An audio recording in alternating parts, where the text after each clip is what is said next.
L'Église a aveuglé beaucoup de personnes aujourd'hui. Les bishops, les pasteurs, tous ceux-là qui sont des dirigeants aveugles ont conduit aujourd'hui beaucoup de personnes à, en réalité, aller loin de la foi, aller loin de la doctrine de Jésus. Beaucoup aujourd'hui enseignent que c'est dans leur congrégation que se trouve la vérité. C'est eux, sans que vous ne veniez dans leur congrégation, sans que vous ne participiez au culte avec eux tous les dimanches, les semaines, vous ne pouvez pas accéder au ciel. Bien-aimés, vous vous égarez loin de la vérité. C'est Jésus qui est la vérité, le chemin, la vie. Sans Jésus, le véritable, maître, le maître, qui ne demande rien, à tous ceux-là, qui viennent à lui.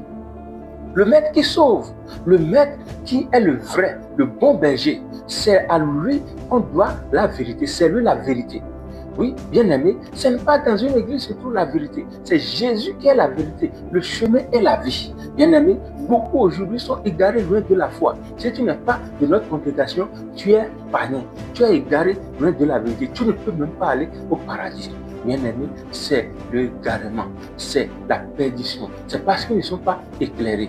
Une fois, quelque chose s'était passé dans la Bible. Jésus était allé dans une région et il y avait là un aveugle. C'était dans Marc 8, à partir du verset 22 jusqu'au verset 26.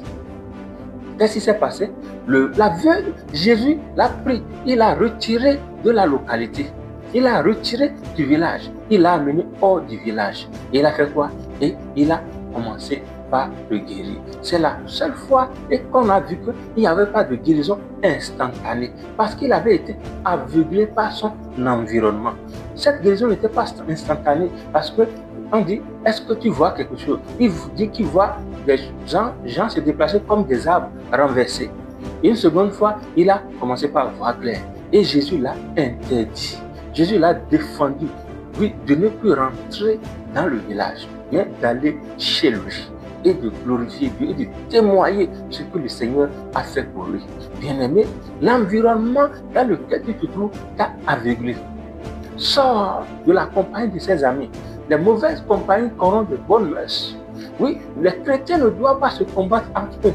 La parole déclare dans Jean 13, verset 34-35. Oui, aimez-vous les uns les autres. À ceci, tous connaîtront que vous êtes mes disciples si vous avez de l'amour les uns pour les autres. Pourquoi ne pas s'aimer? Pourquoi se combattre en tant que frère?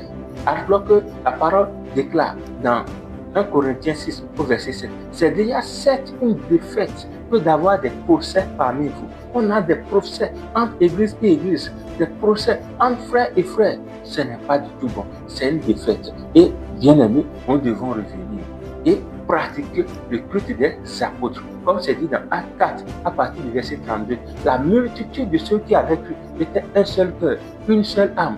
Personne ne possédait quelque chose pour lui-même. Ils avaient tout en commun.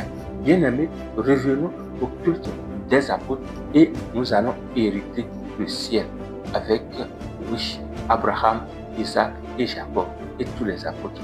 Shalom.